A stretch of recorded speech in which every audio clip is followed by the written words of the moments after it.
We are joined by, I should say, Teri Adams, president of the Independence Hall Tea Party Association, and the largest independent Tea Party group in the tri-state region in the Philadelphia, Pennsylvania area. And you are calling, sir, for the Obama administration to appoint a special prosecutor to get to the I'm sorry, Teri, I said to the bottom of the recent IRS scandal. Teri is a woman, of course. Hey, Teri. Hi, Steve. Thanks so much for having me. Well, it's my pleasure. So, I mean, you know, this is growing. It seems like every time I go to a commercial break and every time I come back from the newsroom or look at the computer on my left, there's more groups coming forward, more people coming forward, more things the Attorney General doesn't know. It just goes on and on and on and on, and it's getting bigger and bigger by the moment. Look, Steve, it's really amazing, and our group is proud to be the first to call for a special prosecutor. We don't think, no matter which party would have been in power if something like this happened, we don't think that we can trust that particular administration to investigate itself. And, you know, particularly we have some misgivings about the Obama administration, so we think that it's important they appoint a special prosecutor, someone outside, you know, who can operate outside of their control. Well, okay. What do you think the chances are of that happening in this case?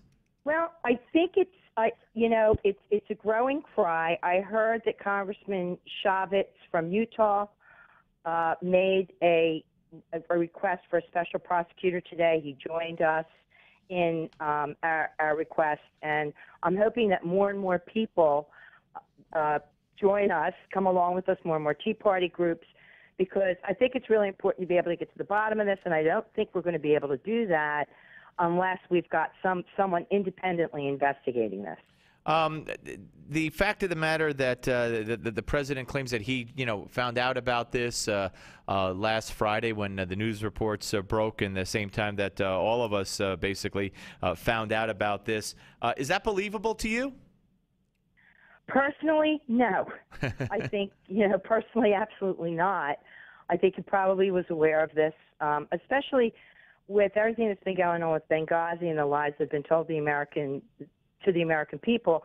I think it's very healthy to be skeptical of the president when he claims not to know anything about a particular scandal when it happens.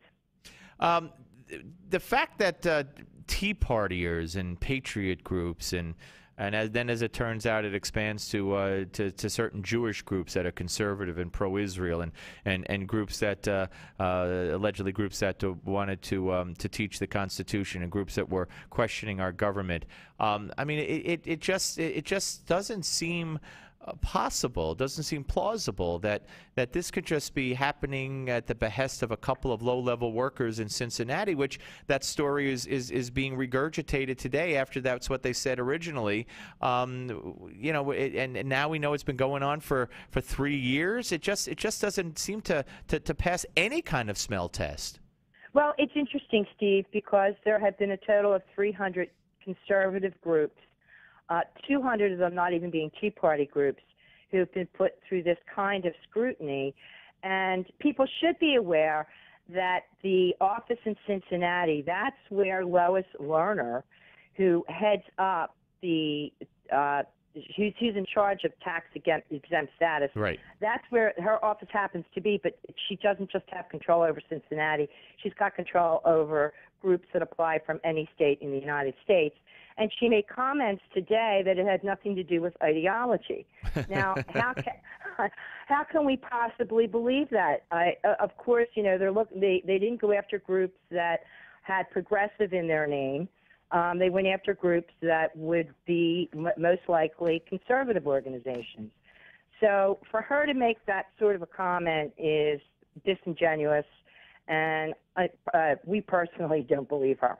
John Boehner asked today, rhetorically, but he asked, you know, what I want to know, he said, is who's going to jail for this. And he said what the White House has to do is get off the if it's true. He said they're stuck on the if it's true, and I want to know who's going to jail. You just heard Eric Holder attack Darrell Issa not only at the hearing as it pertains to a question, but as it pertains to his whole character and demeanor as a congressman.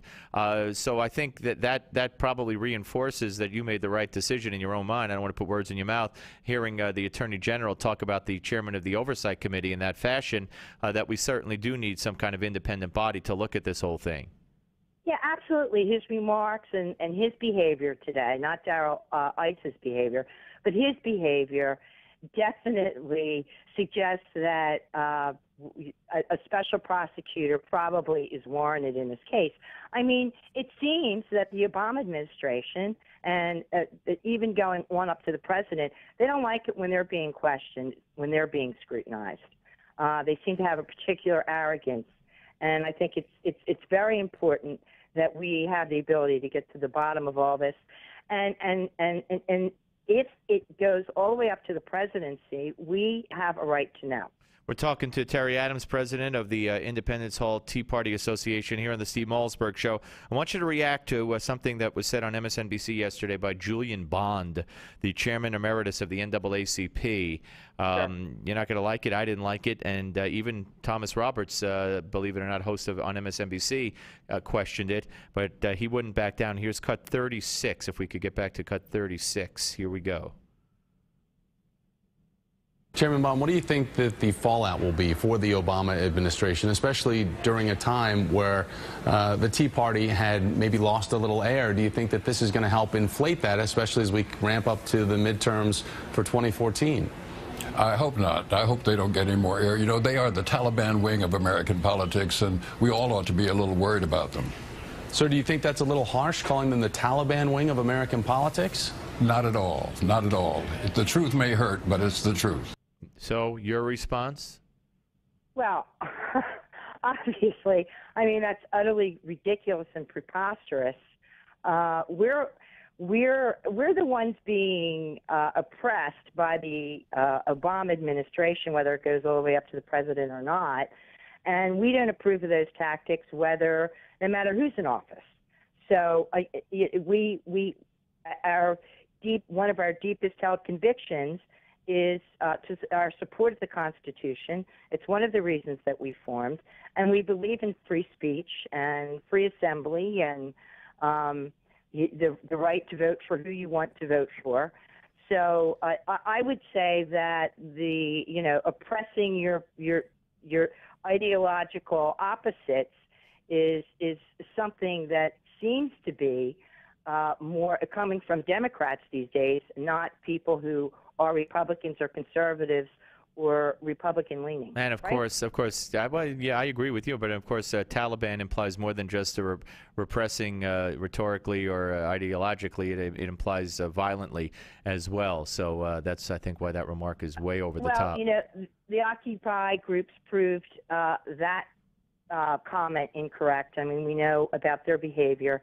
Our group actually followed them very closely and formed another group to follow the behavior. I mean, if the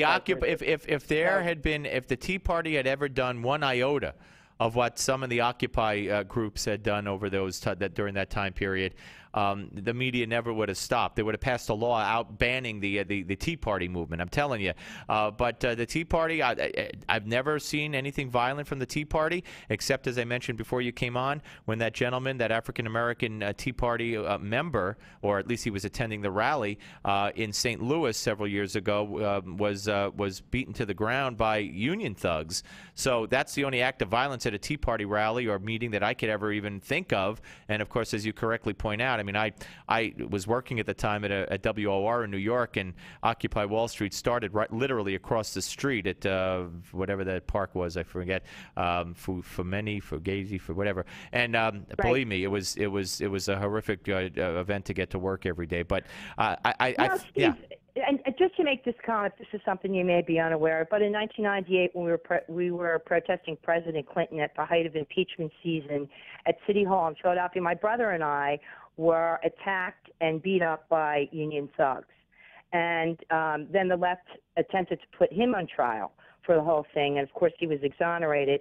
And we had your brother was exonerated?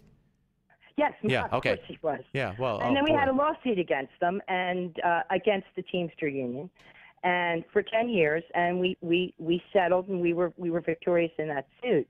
So as someone who's actually been the subject of violence from people on the left, I take great issue with the accuracy of the congressman's statement. Well, that was Julian Bond, the president emeritus of the NAACP.